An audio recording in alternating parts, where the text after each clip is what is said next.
place unanimous consent that 4 privileges be granted to June Zhu of my staff during today's session of the Senate. Without objection. Mr. President, I rise today in recognition of Asian American, Native Hawaiian, and Pacific Islander Heritage Month. Each May, we celebrate and remember the many contributions that Asian Americans, Native Hawaiians, and Pacific Islanders have made to our history and continue to make today. As a nation, we have made significant progress with respect to the inclusion and representation of the AAPI community across the many facets of our society. From actress Michelle Yeoh, barrier-breaking accomplishment this year as the first Asian American winner of the Oscars Best Actress Award, to Maryland's very own Lieutenant Governor Aruna Miller, who was sworn in just a few months ago as Maryland's first immigrant and first Asian American to be elected to statewide office. AAPI children are finally getting to grow up, seeing faces that look like theirs in film, music, sports, politics, every other arena of public life. This progress didn't just happen overnight. It is the fruit of labor of generations of AAPI activists and leaders, along with their allies, a labor that in some cases cost them their lives. I think of the Chinese laborers, for instance, who played a critical role in building America's first transcontinental railroad, yet they were met with discrimination and exclusion at every turn. They faced hardship, hard working conditions, and were paid only half as much as their white counterparts. In June of 1867, 3,000 Chinese rail workers began a highly organized strike, demanding equal wages and shorter hours. Though they were initially unsuccessful in their demands, the strike demonstrated that the Chinese workforce could not be taken for granted. Over the next few months, the rail company began raising rail worker wages. This is just one example of the historic legacy of the AAPI activism against discrimination, whether perpetrated by the United States government, as with the internment of 120,000 Japanese Americans during World War II, or by individuals like the racially motivated murder of Vincent Chin in 1982, which ignited the modern Asian American civil rights movement. But there's still much progress we need to make. Stereotypes like the model minority myth continue to perpetrate the idea that the AAPI community is monolithic, hardworking, and successful racial bloc, which served as a model for how other minority groups should pull themselves up by their bootstraps if they just tried to work harder. Stereotypes erase the diversity within the group we refer to as the AAPI, which has the highest income inequality across ethnic groups of any race in America. Today, AAPI women are still earning, on average, 85 cents for every dollar earned by a white male.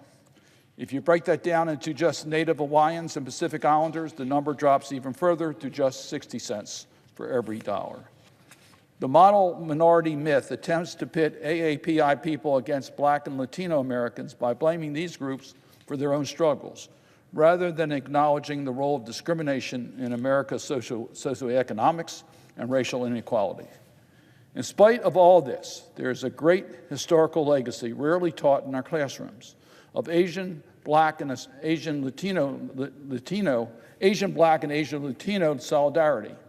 Frederick Douglass, renowned abolitionist, writer, and Marylander, gave a speech in 1867, the same year as the Chinese rail strike, opposing restrictions on Chinese immigration in a time when xenophobia and racism towards Chinese workers was rampant. He said, now remember, this was in 1867, there are such things in the world as human rights.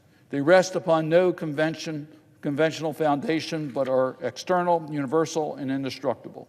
Among these is the right of locomotion, the right of migration, the right which belongs to no particular race, but belongs alike to all and to all alike.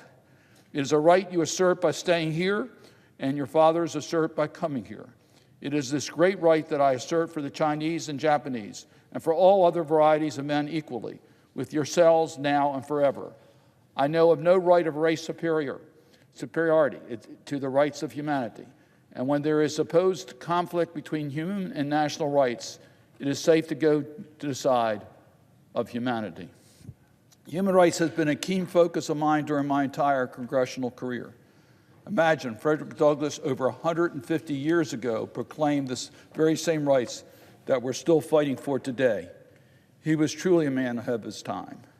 In 1960s, 100 years after Douglass's speech, Filipino-American Larry Italiong led the Delano grape strike alongside Mexican-American labor icon Cesar Chavez.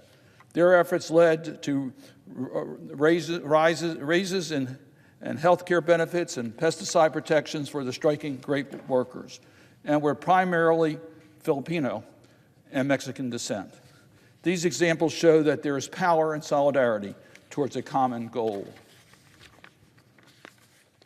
Even as we celebrate the historic accomplishments of these and many more members of the AAPI community, we must also maintain a sense of urgency about how we, as members of Congress and as Americans, are meeting the needs of this community today. Just a few months ago, many East and Southeast Asian communities who were celebrating the Lunar New Year with their families suddenly had to fear for their safety following the back-to-back mass shootings together targeting Asian elders from Monterey Park and Half Moon Bay. What should have been a time of celebration became a time of fear, anguish, and grief instead. And these shootings were just the most recent in a string of violent crimes motivated by anti-Asian racism and xenophobia, particularly in the wake of the COVID-19 pandemic. In a study led in part by Janelle Wong, a University of Maryland professor of Asian American Studies, 16% of Asian American adults and 14% of Native Hawaiian and Pacific Islander adults reported experiencing a hate crime in 2021. These statistics are appalling and unacceptable.